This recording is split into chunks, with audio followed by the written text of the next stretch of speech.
back to the Golf Unfiltered podcast. I'm your host, as always, Adam. Joining me is my co-host, Nikki. Nikki, it's good to see you. Happy New Year, by the way. Happy New Year to you, too. I hope you had a good holiday. It was good. We're all local. It's nice that we don't have to travel too far. Are you guys all local? Do you just kind of stay around? Yeah, we're pretty local, which is good because everyone in my family got the flu this year. My in-laws got COVID, too, so we didn't do a lot of traveling at all, actually. We stayed home, so we had a happy flu year this year. So Nice.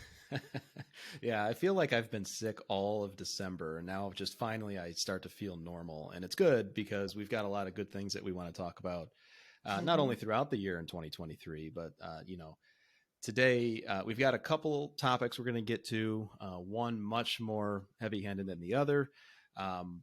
But first things first, it's January, and I know in our group chat we were kind of playing around with the idea of dry January.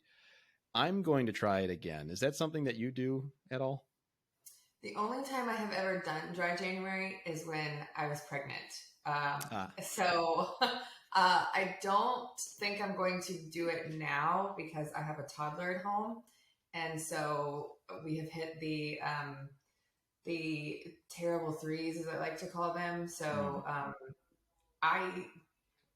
that makes me sound like an alcoholic that I like wine after putting my kids in bed. No, I don't know. I mean, I don't drink enough to say that like I need to. So I mean, I don't know. I could probably make it through January without it, but it's not like a goal that I need to set for myself, I think. So I'm also not really good with like restrictive type things anyway, because if I set a restrictive thing on myself, I'm going to go like too hard at the end of it. So yeah, fair enough. Yeah. I've only successfully done it once. And it's an interesting thing. And it's funny because as you and I both have day jobs and everyone asks, at least they did for me, what's your New Year's resolution? And, I never know what to say, but I'm just going to say, I'm going to finally put the bottle down for once and see how that goes. But anyway,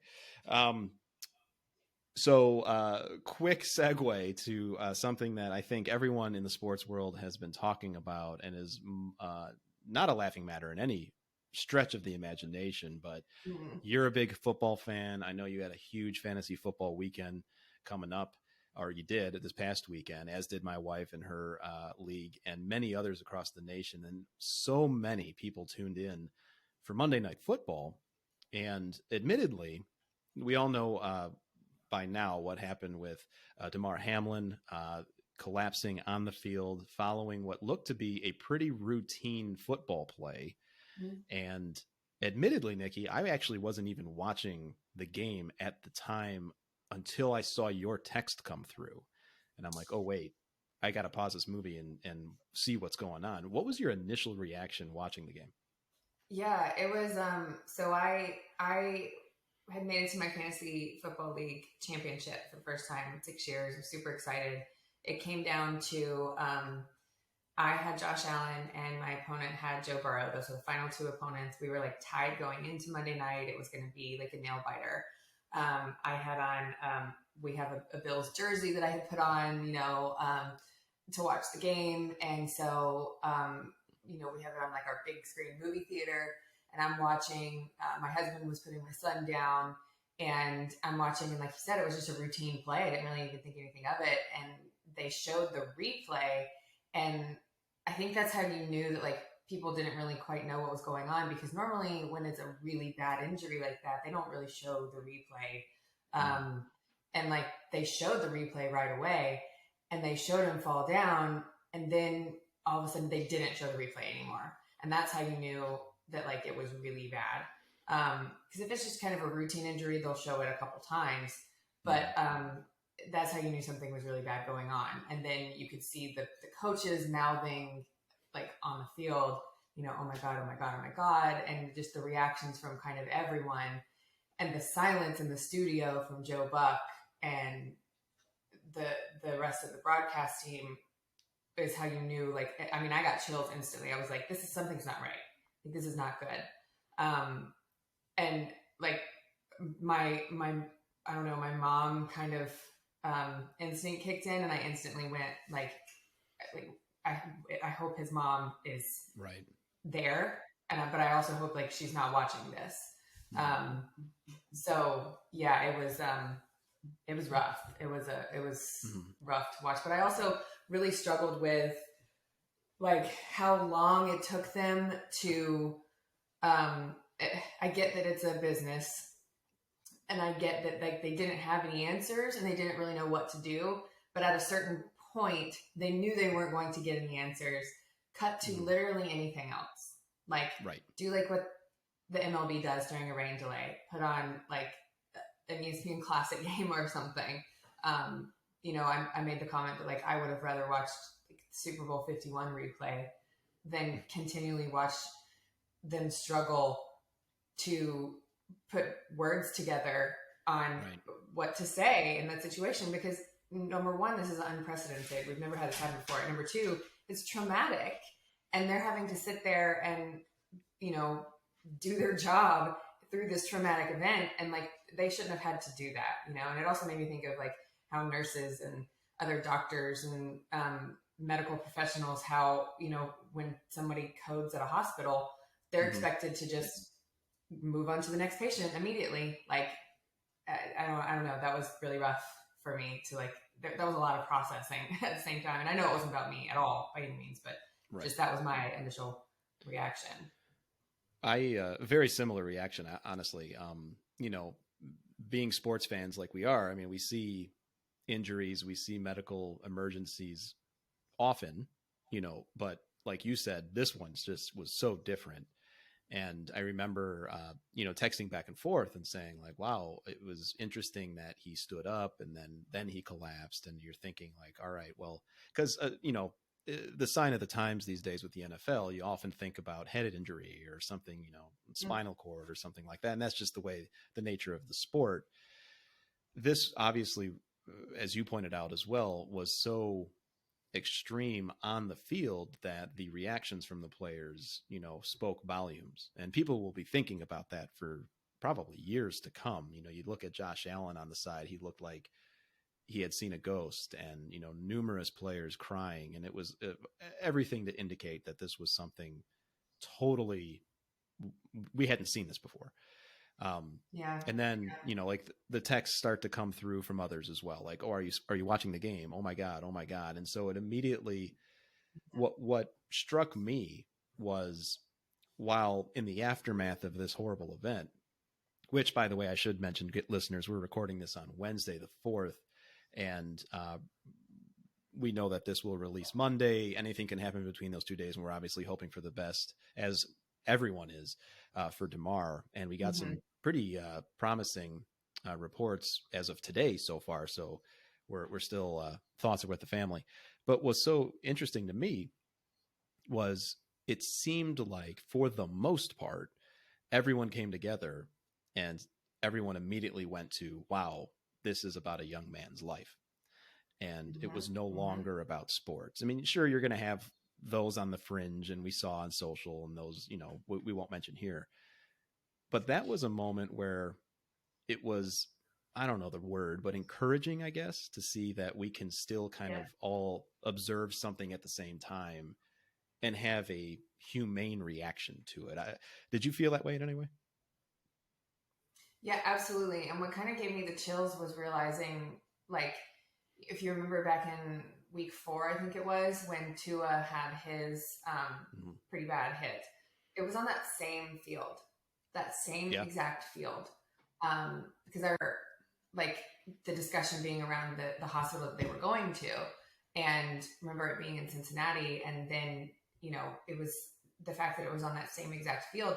But people were discussing even then in week 4, and like Tua got up. He got up then, and he was giving signals that he was okay. And even though we knew he was not, but like even then, people were saying this game does not need to go on. This game does not need to play. There are more important things than continuing this game. And the fact that it took from week 4 to week 17 for like everyone to figure that out. And I still think that there's a lot of people that didn't figure that out, because it took, after the fact, there were some things that came out that, there were rumors and speculation that the NFL was not the one who actually made the decision. And I don't know if that's true or not. That's all rumors and speculation, but the rumor is that the NFL and the league was not actually the one to make the decision to stop that game, that it was the two head coaches, that both coaches said, we are not going back out there. We're not doing this 5-minute warm up. We're not even doing a 30-minute, hour-long warm up, after going into the locker room to collect ourselves. This is done. We're going home. And, I've seen a couple comments today that Sean McDermott and Zach Taylor were talking back and forth. And, he was saying, my job as his coach right now is to be there with him in the hospital.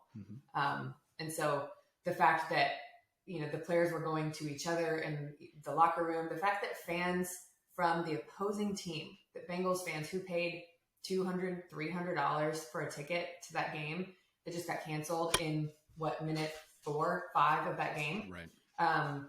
That they said, oh, this is someone from the opposing team who we're fighting for number 1 seed for right now. That they said, screw the game. And they drove to the hospital and they stood outside of the hospital just to support, just to be there. And not even to mention the money raised for his charity. The link started going around, and his initial goal was, I think, what was it, $2,500 something, $2,000? Yeah.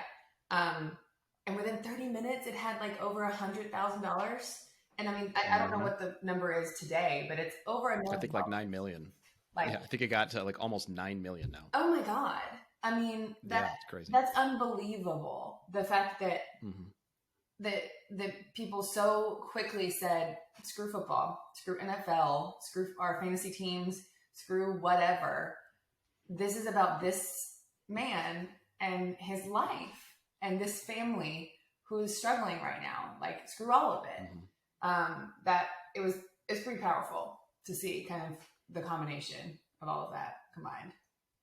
Yeah, it really was. And once again, I mean, obviously we're hoping for, positive news to come out. Hopefully by the time that you hear this, listeners, he may be home. I don't know. That might be being a little overly positive. You hope so. But once again, reports have come out that indicate he's moving in the right direction, which is great. And, Nikki, obviously we're not a football podcast, but we do like to touch on a lot of different things, and we will be doing more of that throughout 2023. It's interesting because there is actually some precedent for how professional athletes are responded to, because there was a lot coming out when Damar went down, how quickly the emergency staff got to him. I believe I read 10 seconds somebody was out there. There's some precedent and other examples of this in professional golf as well. And people who have followed the sport will probably know a few of the names. One of which that hops out, of course, is Jason Bone. A few years ago, I believe it was 2016, following the second round of the Honda Classic, he actually suffered a heart attack following that round. Now, it wasn't actually on the golf course during the round, but there are other examples that are Jason Bone is, of course, good now, I imagine. We haven't heard too much from him in recent years. And then, unfortunately, of course, there are other examples where people were not as fortunate, with a caddy who unfortunately passed away following a cardiac event in Dubai.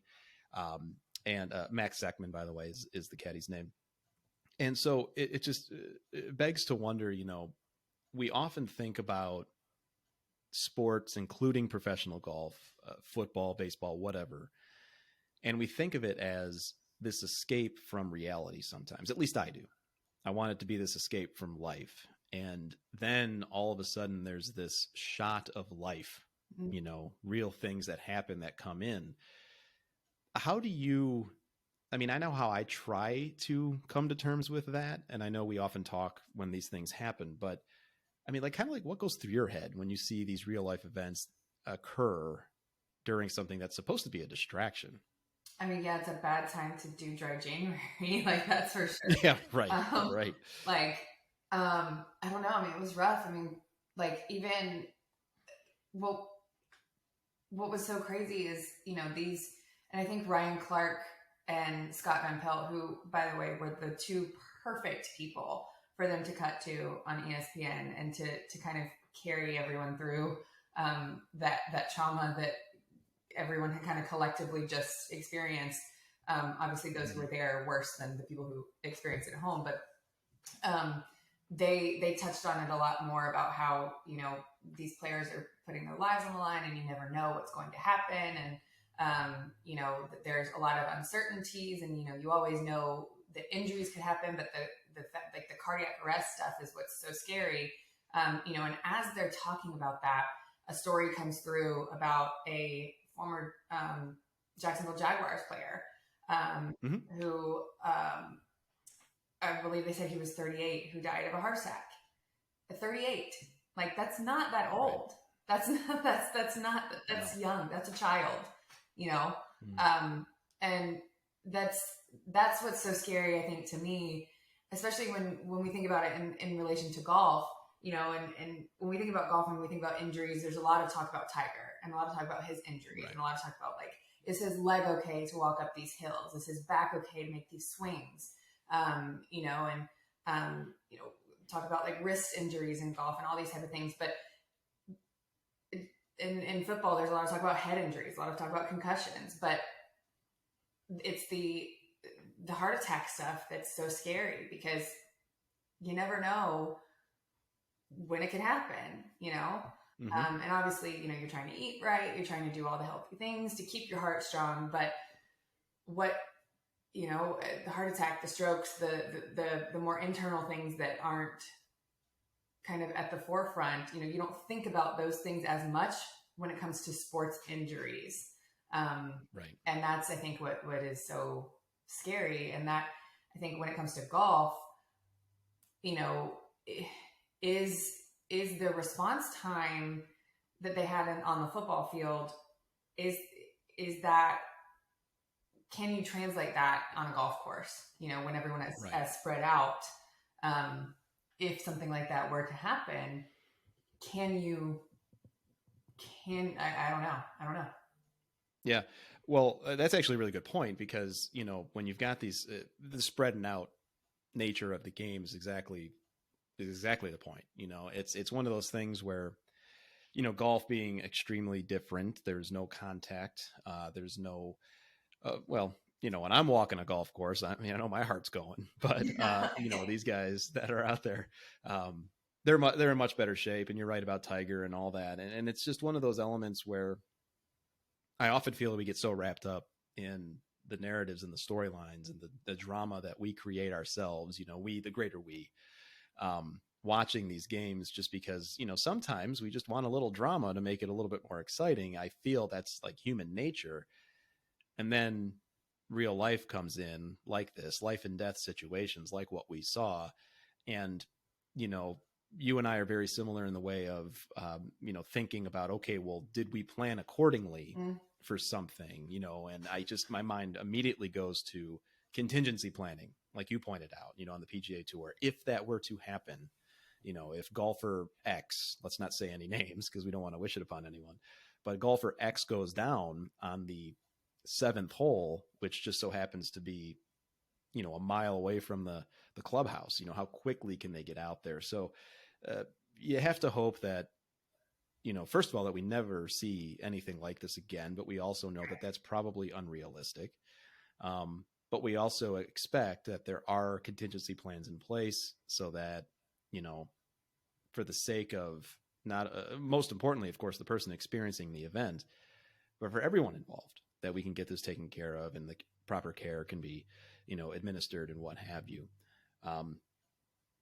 That's all I had on this. Anything else you wanted to mention? No, nothing. Just that I haven't been able to stop thinking about, him and his mom. And, I know the story came out that they were holding the ambulance to wait on his mom and to make sure that his mom could ride with them. And, that his family's released a statement thanking everyone for being there. And his dad released another statement saying any negative comments or ill will that is like coming out towards T. Higgins, who is the player who, made the collision with him, on the very routine play, needs to stop, and his dad, that's what his dad said. He goes, because he's not the cause of this. And everyone needs to stop, which I haven't seen many negative comments, but he went ahead and just put an end to it and said, if there are any, it needs to end right now. Right. Which I thought that was huge of his family to even say at this moment, you know, when they're having other worries and things they should be thinking about. Yeah. So, Definitely. just continued thoughts and prayers for them. And hopefully by the time that this comes out on Monday, there will be some more positive news. Yeah, definitely. Definitely. So to transition away from that, and we will, of course, you'll probably see us comment a little bit about it, listeners, either on social channels or what have you. But we do actually have the start of yet another PGA Tour season coming up. And there's all just January is a very busy golf month. I mean, we've got the PGA merchandise show for the equipment heads like myself and others. That's going to come out. We've got the new PGA Tour season. Of course, we've got all new seasons for all professional golf events and tours. But the Sentry Tournament of Champions, let's face it, that's where most eyeballs in the golf world will be who want to watch the game. And there are going to be some notable players in the field. Of course, it's a field that features all of the previous year's champions as well as a few others. But there's also going to be some absences this year, and perhaps the most notable, Cam Smith, which is one that comes to mind, who was a multiple-time winner last year as he went to live golf. Any initial reactions about your excitement level or lack thereof, which is perfectly fine regarding the new season right off the bat? I mean, personally, like the Century is fine. I enjoy it, but like the Century is one that I will tune into on the last 2 days. For me, I kick into high gear at Torrey Pines at the Farmers. And I don't know, it hasn't always been that way. We'll start with the Century. I think it probably started the year that like Patrick Reed caused all that scandal at Torrey Pines. Yeah. Maybe that's why I'm a little more invested there, but I don't know. I mean, like I'm invested, I'm interested to see, but it's also so early in the season that I'm not putting all my eggs in this basket just yet. Like, you know, we'll see how some of these players go, but it's still so early, and it's too early to make be like, oh, I want to see how this person performs to see if they're ready for Augusta. Like it's January. There's 100 tournaments between now and April. At least it feels like it that there are anyway. Right. But in terms of Cam Smith not being there, you know, I don't know. Like we've seen, it feels like because June was when really most of them jumped ship, right? Yeah. So I don't know. It feels like most of them have been gone long enough now that it's like you don't really notice them missing that much. Like it's not. I don't know. Maybe that's just me. Maybe I've done the divide in my head, you know. But I agree with you. Haven't, and there's going to be other people who remember him winning this tournament and are going to tune in and be like, "Where is he? Why isn't the past champion there?" You know. So I don't know. Right. Yeah. No, I actually agree with you too, and it was interesting. I hadn't really thought about it until you just mentioned it. You know, it's been a few months now that these guys have jumped over, and it's almost like, all right, is it old news yet? I mean, is it almost like, can we cope with the loss of Patrick Reed at this point? I mean, I think I'm over it. I didn't think I'd get to this point since he was such an important part of my life. But I think but yeah, it's interesting. I mean, it's almost like, you know, what's the second wave, so to speak, of live in 2023? You know, are there going to be other defectors? Do we even continue to call them that? Is that the most appropriate term anymore? I don't know. I think it's almost like, am I trying to say that I'm becoming complacent with live golf? I don't know. That feels weird. I think I just don't care anymore. Like, I think it was because clearly they don't care either. Like they don't care. I don't know. I mean, I think it comes down to what really is going to happen with the world golf rankings. Like I don't know. There was a part of me that was really, really hoping Augusta would stick to their guns and be like, no, you cannot come here. We do not want you. Yeah. However, I think they left language open enough to be like, 2024, we can make some changes, so right. I don't know. I think the fact that like they're still going to be invited to certain majors, but not all of them, only some of them. Like, I think, I don't know. It's still just so like up in the air. Who knows? Who cares? I know one thing. I'm not watching a lot of live tournaments. It's still too difficult to watch and find. And so that's, it's also difficult to watch and find a lot of the PGA Tour tournaments. So, fair enough. Yeah. But it just, I don't know. I'm not watching a lot of live tournaments. So that's probably why I don't care that much. Mm. Yeah. So I agree with that. It's and you mentioned the world golf rankings, and it's interesting how all of these things that we just kind of took for granted are now kind of being turned on their heads a little bit, especially the world golf rankings. And you pointed out to me before we got going here of just how far some of these players have fallen. And it's a ranking that, as we all know, actually means a lot, whether it be getting into majors, whether it be getting into other events. And let's face it, probably things off the golf course as well, in terms of sponsorship deals and whatever else these guys need to do to supplement their on-course winnings. I mean, when you look down the list of some of the players who have gone to live and who are no longer collecting as many world ranking points as they used to, because there are still some events that they participate in who do give them a little, some shillings of world ranking points. I mean, Cam Smith, he's still, I think, in the top 10 right now, but I mean, our buddy Phil, he's on a free fall. He is currently number 213. And he fell out of the top 100 in like right before he won the PGA, because like I remember that being a really big story. Like, oh, he just fell out of the top 100 in the world rankings. Like, Phil's a nobody now. Like, he's never going to win again. And then like he won the PGA championship, and now holds a record for being the oldest major winner ever. However, then, the rest of the story. So now he has dropped out of the top 200. So Dustin Johnson is out of, let's see, he's at his lowest ranking. He's now at 41, which is his lowest ranking since 2010. So, I mean, that's, let me see, who else is on this list? Sergio. I mean, Sergio, poor Sergio. He was the first golfer to block me. Congratulations. Thank you. Let's see. He fell out of the top 100. Let's see. He had a streak. Oh, wow. His streak in the top 100 spanned 23 years and 21 weeks.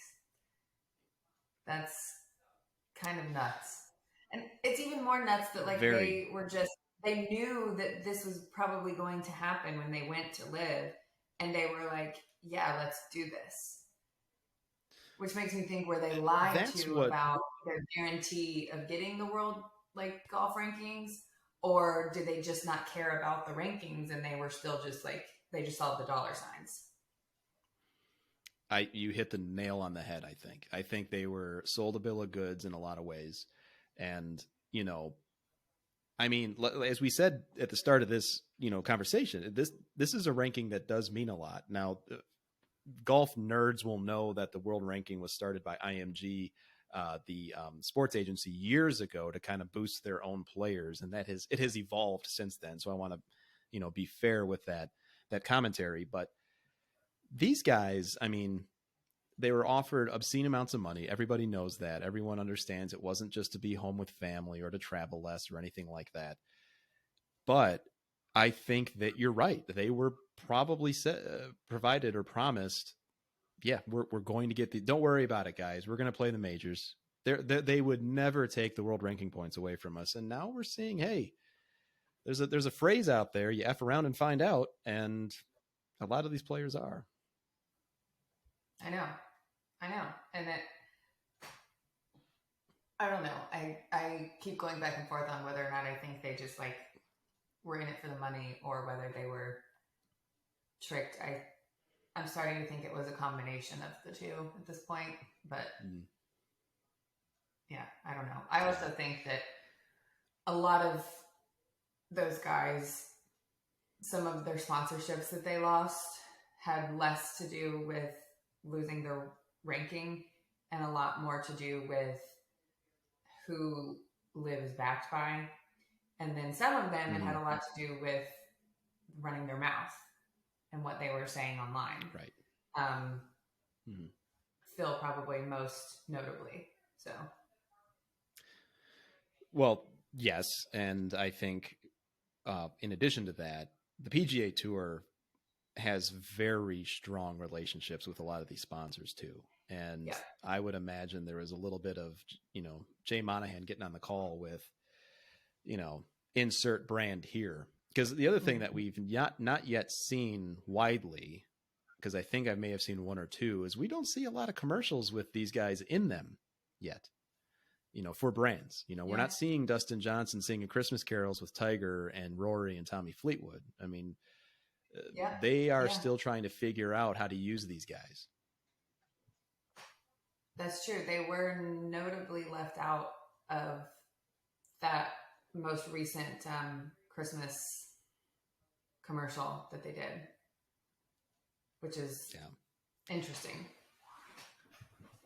Yeah. So, I mean, we're going to have to see how all this plays out. And obviously the Tournament of Champions is the first tournament for either tour in 2023.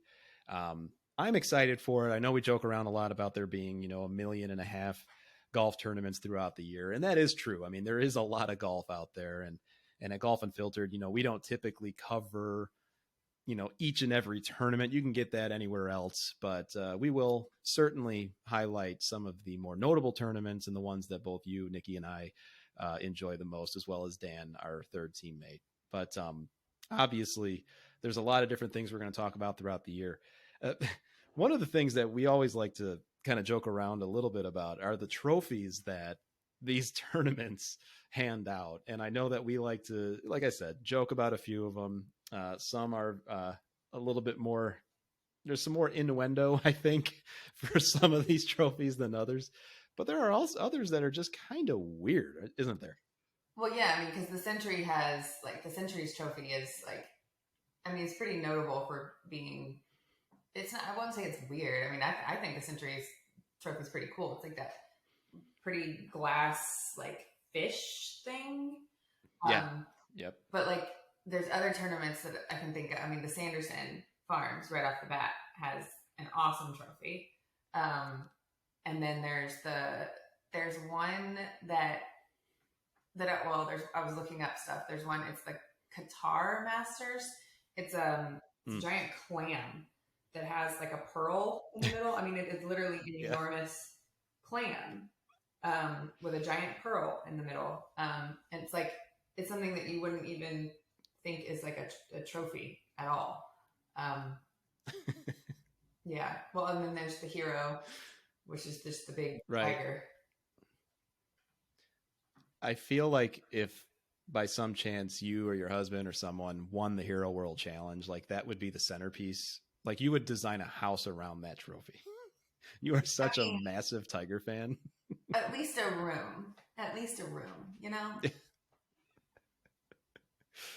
Every Christmas card moving forward is just going to be, oh yeah. Just posing around. Yeah. Yeah. Well, and it's funny because I always wonder, clearly these guys keep these trophies in a trophy room or on a mantle or something. Some of these trophies are not they don't make one every year for them to take home. Some of them are you hold it up for the picture and your name goes on it and it stays in the clubhouse. That is true.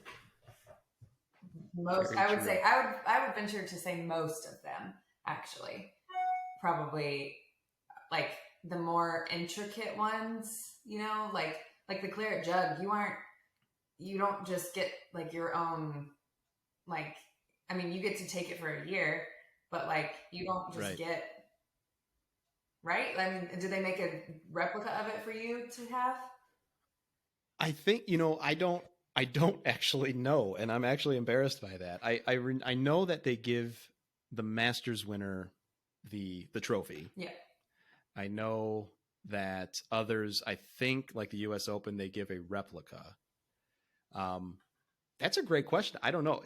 Viewers, if you're watching this, and if we're just being dumb right now, like, let us know in the comments. Do they get a replica claret jug? I would hope that they do. I mean, even in the NHL, I think the Stanley Cup winners get. Actually, no, I don't even think they get a replica of the Stanley Cup. So that's a great question. I don't know. I remember it being a big story when Shane Lowry won, obviously, because like when he was like bringing the trophy back, you know, because he had taken it all around and everything, and you know, like when Phil won the PGA, he's like driving it around on like his little golf cart, making videos with it. But like, I mean, they bring it back, don't they? Or like, are there certain ones that they bring back and certain ones that they just keep making every year? I want to say like the Wanamaker, the claret jug, like those ones, they have to bring back. That you would have to think. You definitely have to. I mean, because and you would know this probably better than I would. Like even like the green jacket, they have one that they keep at Augusta. They have one that stays at Augusta. They just get one, right? They used to, but Gary Player screwed that up because he took it and didn't bring it back. That. He didn't bring it back, and so there's one of his is just out there, and like. Yeah. Well, I mean, we got to call Wayne. I think that's what we got to do. Wayne totally sold that jacket. I think there was one several years ago that like ended up somehow at like some random Goodwill or like thrift store, but the person who found it like called Augusta and was like, I think I bought this and I think it actually belongs to you guys. Which, first of all, why would you ever do that? Like, I would never, ever. I mean, I say that. I probably would, actually.